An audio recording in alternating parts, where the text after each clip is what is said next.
Et il y a un monsieur qui prêche sur le mariage, il dit le hasard n'existe pas.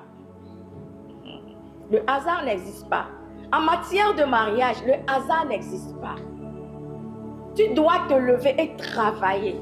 Tu dois te lever et faire ce qu'il faut faire. Parce que le mariage est basé sur les principes. Si tu ne connais pas les principes, tu diras que c'est trop compliqué, c'est trop dur, c'est trop... Mais le mariage est basé sur des principes. Tu dois te lever tant que tu voudras expérimenter la joie, le bonheur. Tu dois te lever et faire de ton foyer l'arbre de paix dont tu cherches. J'avais dit que quand vous voyez un foyer qui est un foyer heureux, il y a eu des pleurs derrière. Il y a eu des brisements derrière. Il y a eu des renonciations derrière. Il y a eu des cris derrière. Mais quand tu fais toutes ces choses et quand tu sors, les gens verront que vous avez un foyer paisible. Mais cela n'est pas automatique. Il faut travailler. Parce que quand deux personnes se mettent ensemble, nous avons nos caractères. Et quand nous venons dans des environnements, tu viens peut-être du nord, je viens du sud, nous avons nos caractéristiques, nous avons nos éducations. Et quand ces éducations se rencontrent, des fois il y a des chocs. Vous devez aller en arrière. Vous devez aller en arrière et faire ce qu'il faut faire. Mais quand nous disons non, moi je suis comme ça, je ne vais jamais changer, je ne vais jamais faire ci. Non, dans ma tradition c'est comme ça, chez moi c'est comme ça que ça se fait. Le mariage ne sera jamais un mariage heureux. Quand on rentre dans le mariage, tout le monde a ses caractères, a tout.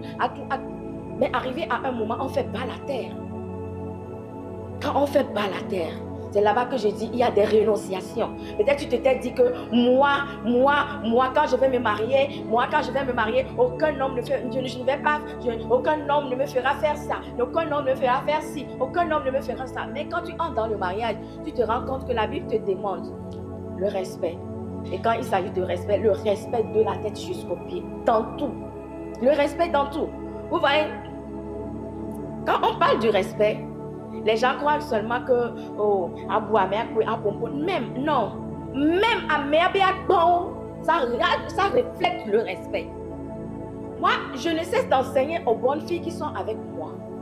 Tu ne peux pas dire papa, je te respecte, mais quand tu veux servir la personne, tu sers la personne comme un chien. Où est le respect? Mais aujourd'hui, certaines femmes ne savent pas. On dit le respect, la personne est très respectueuse, mais la personne ne sait pas servir. La personne ne sait même pas comment arranger la maison, laver les toilettes. Tout ça là, ça fait partie d'eux. Parce que quand la maison est propre, c'est le respect. C'est quand la personne finit, la personne est en joie, la personne, c'est que j'ai une femme qui prend soin de moi. Le respect va dans tous les domaines. Ça va dans tous les domaines. Même le fait de prendre soin de ses enfants. Quand le monsieur vient, voir ses enfants propres là, ça aussi, ça fait partie. Le monsieur ne va pas revenir du boulot et voir les enfants sales, les enfants qui sentent pipi, la maison sent pipi. Mais tu dis que tu respectes ce temps. Où est le respect dans tout ça? Alléluia. Alléluia. Les choses ne tombent pas du ciel. Je vous en prie. Les choses ne tombent pas du ciel. Et pour cela que personne, je ne peux pas dire que je connais tout sur le mariage. J'apprends au jour le jour. Je découvre, j'apprends. Je découvre, j'apprends. Peu importe le nombre d'années que tu as fait dans un mariage, ne te dis pas que tu as l'évangile absolu, que c'est toi qui connais tout. Non. Et les foyers aussi diffèrent d'une personne à une autre, diffèrent de l'éducation même, diffèrent même si la personne est allée à l'école, la personne n'est pas allée. Il y a tout ça, tous ces facteurs qui entrent en jeu. J'avais parlé des 4 étapes permettant de construire un foyer chrétien. Et la Bible nous dit dans Proverbe 14, le verset 4, « S'il n'y a pas de bœufs, la crèche est vide. C'est à la vigueur des bœufs qu'on doit l'abondance des revenus. » Écoutons très bien ce que la Bible nous dit. S'il n'y a pas de bœuf, la crèche est vide. Et nous savons que le bœuf est censé travailler. Le bœuf nous donne, je sais pas, dans tout. Soit on l'amène au champ, soit on extrait, du lait, soit on fait la procréation. Le bœuf est là tout le temps pour travailler. Et on nous dit que s'il n'y a pas de bœuf, la crèche est vide. C'est à la vigueur de ça, c'est à la force, déploiement de sa force qu'on doit l'abondance des revenus. C'est quand on déploie, il déploie la force, qu'on a l'abondance de ses revenus. Et bien, on a soit d'aglé, on a des lélenti, on a jifio, les yébe coûte les coucou mais yé et on dit revenu et gagnao allo ya yirao vananami. Et comme il en tant que femme, quand tu rentres dans le mariage, en tant qu'homme, quand nous rentrons dans le mariage, c'est pour aller travailler. C'est pour aller travailler. Et c'est dans ce travail que vous allez tirer les revenus. Mais si nous ne voulons pas travailler, nous allons être là tout le temps frustrés. L'homme doit savoir ce qu'il doit faire. La femme doit savoir ce qu'il doit faire. Et au-delà de ça, nous avons une destinée. C'est à cause de cette destinée que Dieu a mis la femme aux côtés de l'homme. Pour que cette femme soit l'aide qui pourra aider cet homme à pouvoir concrétiser sa destinée. Nous sommes en train de comprendre? Oh, vous êtes avec moi? En un, nous avons parlé des 4 étapes permettant de construire un foyer chrétien. En un, Christ doit être reconnu comme étant le fondement et le chef du foyer. Christ doit être reconnu comme étant le fondement et le chef du foyer. La Bible nous dit dans Luc 6, verset 47 à 48, « Je vous montrerai à ce qui est semblable tout homme qui vient à moi, entend mes paroles et les met en pratique. Il est semblable à un homme qui, bâtissant une maison, a creusé profondément et a posé le fondement sur le roc. Une inondation est venue et le torrent s'est jeté contre cette maison sans pouvoir ébranler parce qu'elle était bâtie sur le roc. Parce qu'elle était bâtie. Nous avons dit en un, pour construire son foyer, le foyer chrétien, Christ doit être reconnu comme étant le fondement, la fondation et le chef du foyer. Et qui veut dire que c'est Christ qui doit être à la tête. Et c'est Christ qui doit être à la tête. Et qui veut dire que quand les vents vont souffler, quand les torrents vont s'opposer à votre mariage, si Christ est dans la barque, vous n'allez jamais chavirer. Mais si Christ n'est pas la fondation, le soubassement, ça crée tellement de problèmes. Quand Dieu est le principal centre d'intérêt du couple, celui-ci les rapproche. Si Dieu est le principal centre d'intérêt, cela rapproche les mariés. La plupart du temps, quand c'est une seule personne qui est née de nouveau, ça cause tellement de problèmes. Parce que cela ne vous rapproche pas de Christ. La femme, par exemple, si c'est la femme seule qui est née de nouveau, vous allez voir que la femme fait des efforts pour se rapprocher au jour le jour de son Dieu. Mais si l'homme n'est pas né de nouveau, vous allez voir que l'homme, lui, fait des efforts pour s'écarter. Mais si les deux sont en symbiose, l'homme connaît Christ, la femme connaît Christ, vous allez voir qu'au jour le jour, si on trace, c'est parallèle comme ça, vous allez voir qu'au jour le jour, ces gens vont se rapprocher. Parce qu'en se rapprochant de Dieu, qui est l'intérêt de ces deux personnes, vous allez voir que ces gens vont commencer par s'aimer d'une manière.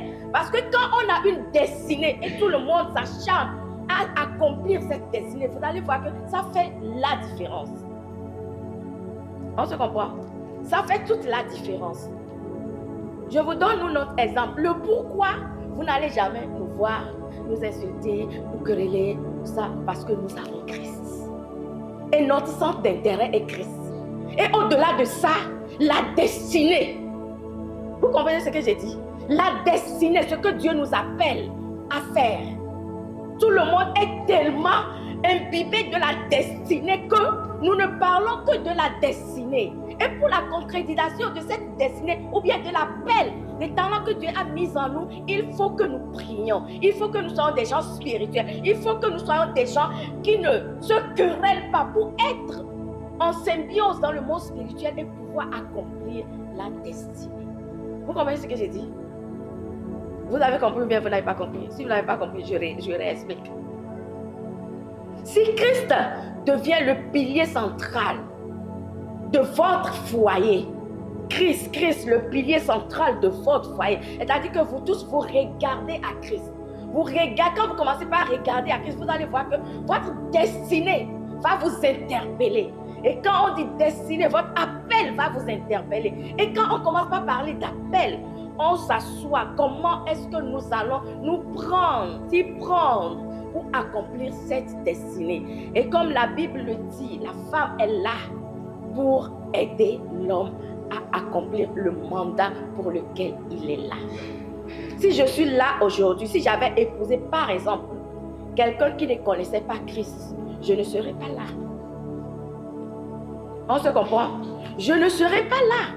Je peux savoir que j'ai un appel. Mais il n'y a personne pour me réajuster. Il n'y a personne pour me le permettre. Il n'y a personne pour m'encourager. Il n'y a personne.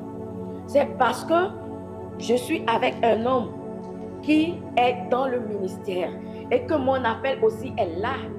Nous entrons, c'est-à-dire que mais pour pouvoir accomplir le pourquoi Dieu nous a appelés sur cette terre. C'est bon? Et pour cela que c'est tellement primordial d'épouser quelqu'un qui connaît Christ. Quelqu'un qui connaît Christ. Et j'avais dit que quand on dit connaître Christ, ce n'est pas venir seulement à l'église. Ce n'est pas être proche du pasteur. Non. La plupart du temps, nous faisons de ces erreurs. Peut-être que la personne est pasteur, on croit que la personne est née. Non. Non, le Saint-Esprit est là pour pouvoir te dire si la personne est née de nouveau ou pas. Il vous a donné des exemples. Les gens qui ont crié que c'est ce que papa lui faisait. Mais pourtant, ce n'était pas le cas. Ce n'était pas le cas. Parce que quand on veut t'amener à la perdition, on te donne les raisonnements, les arguments possibles. Et si tu n'es pas fort, tu n'es pas bâti sur la parole de Dieu, tu diras oui, c'est ça, oui, c'est ça, oui, c'est ça. On nous dit ici que le monsieur a creusé. Il a creusé profondément et a posé le fondement sur le roc qui est Jésus. Quand les inondations sont venues, les problèmes ne manquent jamais, ils ne manqueront jamais. Quand les torrents se sont jetés, la maison ne s'est pas ébranlée. J'ai l'habitude de dire que quand vous vous mariez, la plus grande tragédie, selon moi, c'est quand la femme ne met pas au monde. Parce qu'elle est stressée dans tous les sens. Quand on la voit prendre un peu de poids, est-ce que tu es enceinte? Quand est-ce que tu vas accoucher? Quand est-ce que tu vas faire ci? Quand est-ce que tu vas faire ça? Mais pourtant, la femme est en train de souffrir. Et quand tu n'as pas un homme qui est né de nouveau, qui connaît Christ, qui pourra t'épauler, te dire que c'est Dieu qui donne les enfants, ce n'est pas moi, ce n'est pas les hommes. Et sera toujours derrière toi, peu importe ce qui va se passer. D'autres vont même jusqu'à dire que ce n'est pas à cause des enfants que je t'ai épousé. Les enfants sont une bénédiction de l'Éternel. Quand les enfants viendront, quand les enfants ne viendront pas, qu'est-ce qu'on peut faire d'autre? Mais pourtant, si tu n'épouses pas un homme qui connaît Christ, à peine vous faites 2 ans, 3 ans, 4 ans, l'enfant n'est pas en train de venir. Il va aller se checker dehors pour voir si vraiment il est garçon. Il va t'amener un enfant. Et tel est le cas, il va t'amener un enfant. Et c'est ainsi que des femmes aussi, vous allez voir, les femmes aussi qui n'arrivent pas à supporter, s'en vont contracter des groupes et prendre des grossesses. C'est pour ça que vous allez voir dans certaines familles, je lisais une histoire la dernière fois, les 5 enfants du monsieur ne lui appartiennent même pas. Qu'est-ce qui s'est passé? Le monsieur devrait amener les enfants, je pense, le monsieur était, et en temps il a gagné à l'autovisa, il est parti au pays des Blancs. Et il fallait qu'on amène les enfants et c'est là-bas qu'ils ont commencé par faire des papiers, tout ça. On s'est rendu compte qu'aucun des 5 enfants n'appartenait au monsieur. Et qui veut dire que le monsieur ne pouvait même pas mettre en état de grossesse une femme. à cause de la pression, à cause de la pression, à cause de la pression, la femme était partie chercher une solution d'approche. Une femme qui connaît Christ, qui craint Christ, ne te fera jamais ça. Ne te fera jamais ça. Peu importe ce que ça va donner, même si elle va rester stérile jusqu'à la fin de sa vie, elle restera stérile. Parce qu'elle connaît Christ. Parce qu'elle ne peut pas violer l'alliance de mariage. Alléluia. Alléluia. Nous sommes en train de parler de quand Christ est le pilier central.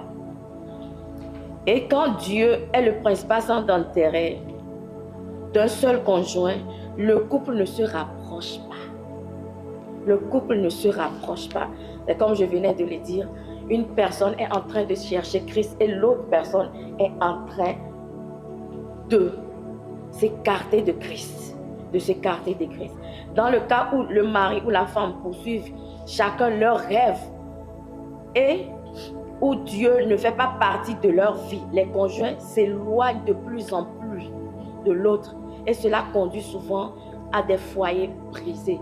Et qui veut dire que les deux personnes ne connaissent pas Christ. Et tout le monde court dans tous les sens. Tout le monde court dans tous les sens. Tout le monde court dans tous les sens. Ils n'ont pas le temps de prier. Ce n'est pas leur problème. Prier, ce n'est pas leur problème. C'est à peine qu'ils viennent à l'église. S'ils veulent, ils viennent à l'église. Ils ne veulent pas, ils ne viennent pas à l'église. Ils sont en train de courir. Je suis en train de chercher de l'argent. Je cherche de l'argent. Je ne dis pas que l'argent n'est pas bien. L'argent est très bon. Mais quand il y a Dieu aussi là-dedans, c'est mieux. Alléluia. Alléluia. C'est mieux. En deux, nous devons appliquer les principes bibliques. La parole de Dieu est son mot d'emploi dans le mariage, comme je venais de le dire, la parole de Dieu. Appliquez les principes bibliques. En deux, construisez votre foyer autour de l'Église. Quand on dit la parole de Dieu est le mot d'emploi pour le mariage, c'est Dieu qui a instauré le mariage. C'est Dieu qui a créé le mariage. Le mode d'emploi, c'est lui qui l'a instauré. Et qu'est-ce que la Bible nous dit? Que la femme doit se soumettre à son mari, lui doit le respect. Et le mari, à son tour, doit aimer sa femme. C'est ce que la Bible nous dit. C'est ce que la Bible nous dit. Et nous devons construire notre foyer autour de l'Église. Somme 1, le verset 1 à 6 nous dit: heureux l'homme qui ne marche pas selon le conseil de monsieur, qui ne s'arrête pas sur la voie des pécheurs, qui ne s'assied pas en compagnie des moqueurs, mais qui trouve son plaisir dans la loi de l'Éternel et qui la médite nuit au jour. Il est comme un arbre planté près d'un courant d'eau, qui donne ses fruits en sa saison et dont les feuillages ne se flétrit point. Tout ce qu'il fait lui réussit. Il n'en est pas ainsi pour les méchants. Ils sont comme la paille que le vent dissipe. C'est pourquoi les méchants ne résistent pas au jour du jugement, ni les pécheurs dans les assemblées des justes. Car l'Éternel connaît la voie des justes et la voie des pécheurs mène à la ruine. Ça c'est Psaume 1, le verset 1 à 6. C'est un psaume la plupart du temps que nous enseignons à nos enfants. Quand nos enfants commencent déjà par parler ou bien commencent déjà par comprendre, nous leur enseignons: heureux l'homme qui craint l'Éternel. Amen. Ici, on nous dit que la Bible nous dit de construire notre foyer autour de l'Église. Ce qui veut dire que nous ne devons pas faire partir des gens qui se moquent des gens. Heureux l'homme qui ne marche pas selon le conseil des méchants. Si tu as un problème, ce n'est pas à un mondain que tu auras parlé à ce problème. Ce n'est pas à quelqu'un qui n'est pas né de nouveau que tu iras dire. Nous avons vu l'histoire de l'homme de Dieu dont papa a parlé. Il était parti voir son ami. Que c'est comme ça que ma femme est en train de me tromper. Et l'homme, au lieu de lui dire: non, appelle ta femme et asseyez-vous et parlez-en, il dit: toi aussi va chercher une autre fille. Les femmes sont jalouses quand on les trompe pas. Est-ce qu'un homme qui est censé, qui connaît Dieu, qui connaît, pourra dire ça? Parce que toi aussi, quand tu commences par chercher une autre femme, c'est que tu es en train de briser l'alliance. La femme a brisé l'alliance. Toi aussi, tu brises l'alliance. Mais c'est toi, au fait, qui étais l'homme de Dieu, qui est censé ne jamais briser l'alliance. Mais tu es parti parce que ton ami, est-ce que la Bible nous dit ici, de construire notre foyer autour de l'église. Et quand on parle de l'église, ce n'est pas tous les gens que nous voyons, non. Les gens qui sont authentiquement nés de nouveau. Heureux l'homme qui ne marche pas selon le conseil des méchants, qui ne s'assoit pas sur la voie des pécheurs, qui ne s'arrête pas sur la voie des pécheurs, qui ne s'assied pas en compagnie des moqueurs, mais qui trouve son plaisir dans la voie de l'Éternel. Qu'il médite jour et nuit. Il est comme un arbre planté. Et on nous dit les bénéfices qu'il y aura. Tu es comme un arbre planté près d'un courant d'eau. Et qui donne ses fruits en sa saison. Ses feuillages ne se flétrit point. Tout ce qu'il fait lui réussit. Tout ce qu'il fait lui réussit. Nous devons éviter d'avoir des amis que quand vous vous rencontrez, votre choc c'est seulement de parler des gens. Quand vous vous rencontrez, c'est tellement parler des gens, parler des gens, parler des gens. Non, mais quand on se rencontre, on doit devenir meilleur. Quand on se rencontre, on doit devenir meilleur. Pourquoi telle sœur ne vient plus? Prions, allons visiter. Et quand on y va, on vient faire le compte. Nous voyons la différence. Et là, Proverbe 24, le verset 3 nous dit, c'est par la sagesse qu'une maison s'élève et c'est par l'intelligence qu'elle s'affermit. Et la Bible nous dit, au-delà de ça, si nous avions besoin de la sagesse, de prier, que Dieu va nous donner la sagesse. Il va nous donner. Et on dit, c'est par la sagesse qu'une maison s'élève. La sagesse est l'art de faire toutes choses avec beauté. Et c'est par l'intelligence qu'elle s'affirme. Nous devons demander la sagesse. Nous devons demander l'intelligence pour pouvoir bâtir notre maison et pour pouvoir l'affermir. Appliquer les principes bibliques. La parole de Dieu est notre mode d'emploi dans notre foyer. Et Proverbe nous dit ici que c'est la sagesse c'est par la sagesse qu'une maison s'élève. Et c'est par l'intelligence qu'elle s'affermit. Nous en avons besoin, nous devons demander. Et nous devons construire notre foyer autour de l'église. Autour de l'église. Nos enfants, quand nos enfants vont se lever là, nos enfants ne vont connaître que l'église. Ne vont connaître que l'église. C'est ce qui fera que quand vos enfants ne seront plus avec vous là, ils ne connaîtront que l'église. Ils vont connaître que l'église. Même s'ils vont ailleurs, ils ne pourront pas aller en boîte de nuit parce que vous les avez élevés dans l'église, tout autour de l'église. C'est ce qu'ils connaissent. À la maison, c'est l'église. Après tout, ils viennent à l'église. C'est tout ce qu'ils connaissent. Et vous allez voir que vos enfants vont grandir comme ça. Vont grandir comme ça. Vont grandir comme ça. Une fois, j'étais allée en France et j'avais vu certains de nos enfants qui ont quitté ici et puis ils sont partis en France. Ils m'ont dit, eux-mêmes ils croyaient que parce que quand ils étaient ici, c'était tellement chaud. Hein. Oh, ces enfants voulaient beaucoup sortir, aller en boîte de nuit, faire ci, faire ça. Mais maintenant, là, vous êtes là-bas. Personne n'est là pour vous regarder. Mais les enfants étaient en train de me dire, maman, quand nous nous assoyons là, ce qu'on prêchait là, ça nous revient. On croyait que quand on va venir ici là, on aura tout le temps de se pavaner, d'aller de gauche à droite. Mais quand nous revenons de l'école là, nous sommes dans la chambre, nous ne sortons même pas. Quand nous sortons là, c'est pour aller à l'église. C'est pour aller à l'entraînement et on revient. C'est pour aller à l'entraînement et on revient. C'est comme ça les enfants. Amen. C'est comme ça les enfants. Peut-être quand les enfants étaient ici, tu diras, oh, les enfants là me dérangent, foncez, non. Parce que tu as bâti quelque chose en ces enfants. Quand les enfants ne seront plus avec toi, tu vas voir l'arbre grandir jusqu'à ce que tu ne cueilles les fruits. Parce que tu as pris le soin de s'aimer. Amen. Amen. Amen. Nous avons dit que nous devons appliquer les principes bibliques en ce qui concerne nos foyers. En 3, ayez un temps d'adoration en famille. Assurez-vous d'avoir régulièrement des temps d'étude et de méditation parole, soit ensemble quand c'est possible, soit séparément. Mais essayez par tous les moyens d'étudier et de méditer la parole de Dieu ensemble, surtout en compagnie des enfants. Comme je venais de le dire, surtout en compagnie des enfants. Nous devons tout faire. Les gens qui n'arrivent pas à prier ensemble, les gens qui n'arrivent pas à faire la dévotion ensemble. Quand vous avez des enfants à la maison, faites un effort, même si vous êtes fatigué n'importe comment. Commencez avec les enfants. Et quand vous allez voir une qui est plus grande ou bien un qui est plus grand, vous pourrez responsabiliser et vous veillez là-dessus. Cela ne veut pas dire que vous baissez les bras, non. Quand il est 5 heures, va réveiller tes soeurs, va réveiller tes frères. Et vous commencez l'étude biblique. Parce que vous êtes en train de semer sur une terre. Si vous ne le faites pas, la terre sera vide. Si vous ne le faites pas, il n'y aura rien. Même si les enfants sont grands. Moi, j'ai vu mon mari, même l'aîné, notre aîné, il était déjà en 3e année. Quand il allait à l'école, le matin, quand il vient saluer son papa, il doit réciter la prière que son papa lui a appris. Il récite, un grand garçon, il récite. Et après, son papa prie pour lui et il s'en va. La seconde aussi, quand elle vient, la même chose. Vous récitez la prière. Après tout, papa prie pour vous.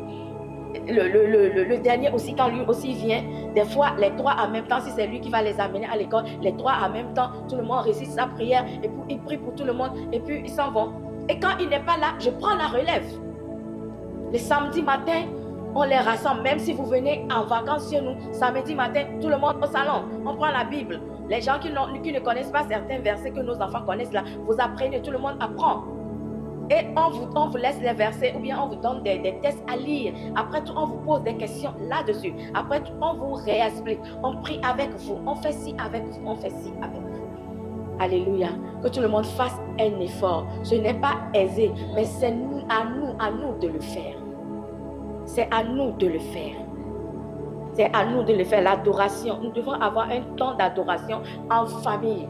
Madame, monsieur, si madame ne prie pas avec monsieur, vous êtes en train de diviser votre foyer. La plupart du temps, si je prends les fidèles de la grâce abondante de Christ, à peine 5% de foyers prient ensemble. Vous êtes là, non? À peine 5% prient. Quand madame dit, nous devons prier, on dit non.